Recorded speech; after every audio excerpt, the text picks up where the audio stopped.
E aí, pessoal, então, o primeiro passo é você ter o modelo. Eu tenho aqui o meu modelo da perna, eu tenho um controlador aqui também, que é um shape e não tem função nenhuma, tá? Então, com base nesse modelo, você vai precisar criar a estrutura esquelética, né? Então, o objetivo aqui é criar a estrutura de acordo com o modelo proposto, que ele tem aqui os pontos de articulação,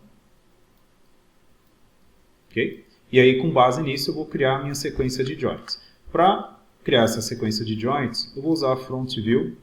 Vou deixar ligado aqui o wireframe, que é assim. Eu posso criar a sequência de joints usando aqui o menu, né? Pode usar o menu Skeleton, Create Join, tá? Mas eu estou usando aqui a Shelf Rigging do Maya, então eu tenho o botãozinho aqui Create Join.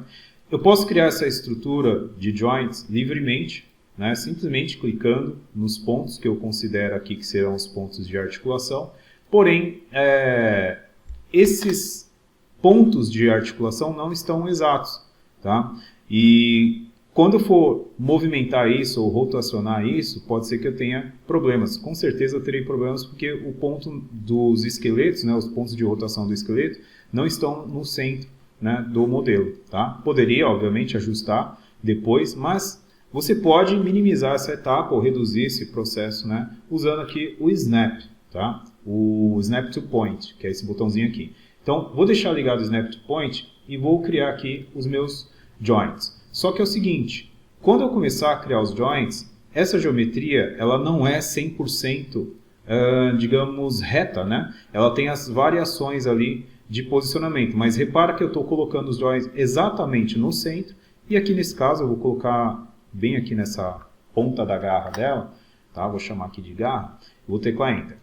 E vou parar a criação. Então, repara que eu coloquei no centro, mas o que vai acontecer?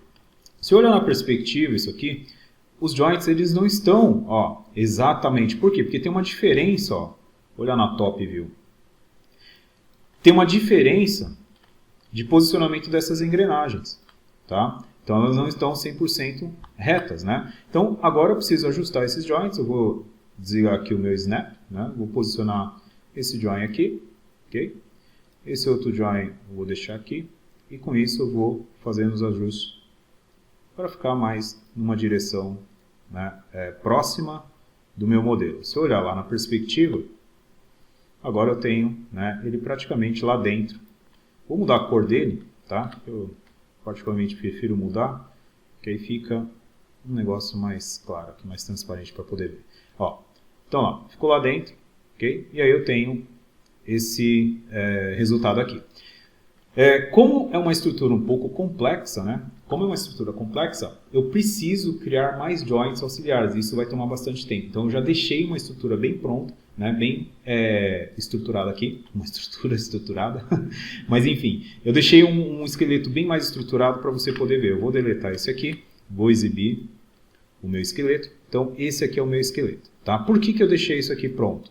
Eu tenho aqui o posicionamento dos pistões, tá? Então eu tenho os joints já posicionados estrategicamente aqui para os pistões e tenho os joints aqui para as engrenagens. Então você repara que eles já estão esquinados, que é o processo de pintura de skin, né? Então se eu rotacionar esse joint aqui, ele está rotacionando aquela engrenagem.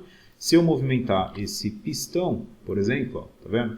Ele está rotacionando não, movendo ali, né, e deslocando o pistão. Obviamente eu não vou ficar movendo isso, tá? Eu vou pegar e vou fazer com que fique dinâmico, né?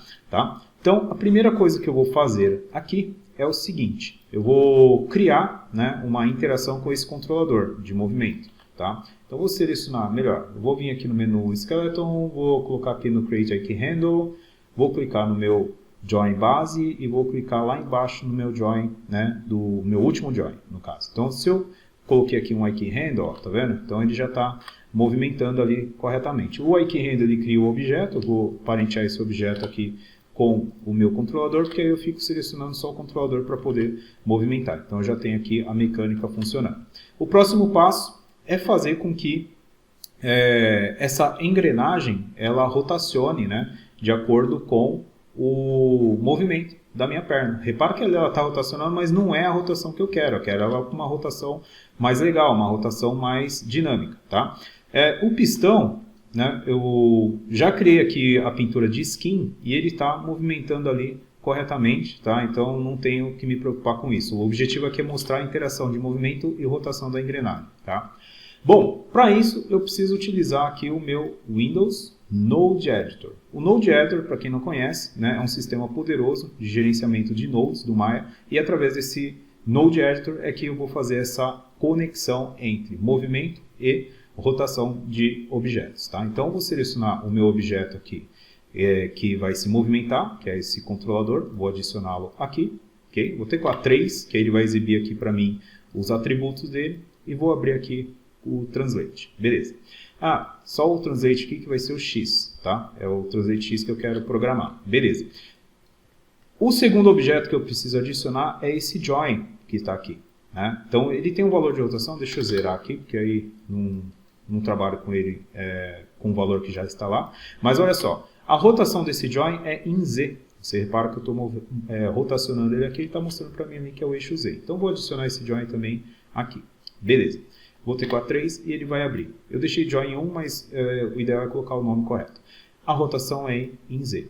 Olha só, quando eu conectar o Translate X, porque o Node Editor ele tem os inputs e outputs, né? Ou seja, eu tenho aqui a conexão de entrada, tá? Que eu tenho aqui, ó, esse conexão de entrada, lado esquerdo, direito, tá? Então, esse Translate X eu quero conectar com o Rotate Z.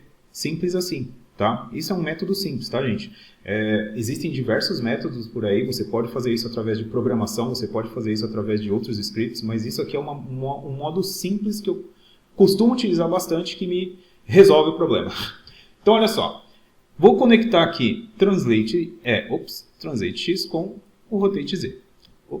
Translate X com Rotate Z. Beleza.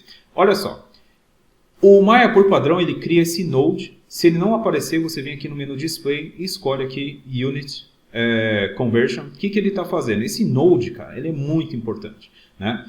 Só o fato dele já conectar, né, esse node ele traz um valor, ok? Deixa eu só movimentar agora aqui para vocês verem o resultado. Ó. Se eu movimentar o meu controlador, você vai ver que a engrenagem está girando de forma diferente, de forma mais dinâmica.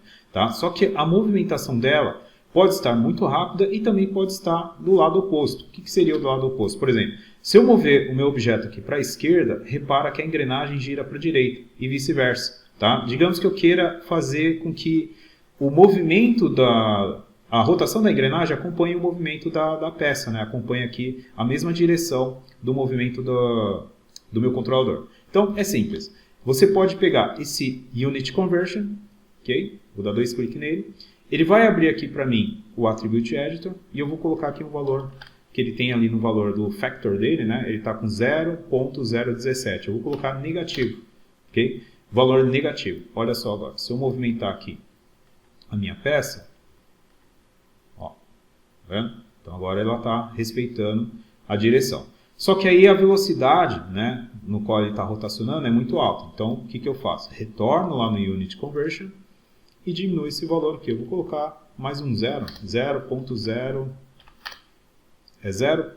menos, né, no caso, menos 0.001, tá? Então agora se eu movimentar aqui, ó, a rotação da engrenagem fica bem melhor, bem mais natural. Aí depende muito do objetivo. Você pode fazer variações, né? Cada engrenagem pode rotacionar numa determinada velocidade através dessas conexões. Beleza? Então, gente, espero que esse tutorial tenha ajudado bastante. Espero que vocês consigam melhorar, aplicar essas técnicas e melhorar aí os seus riggings, né? E mostrem aí os seus resultados, beleza? Valeu!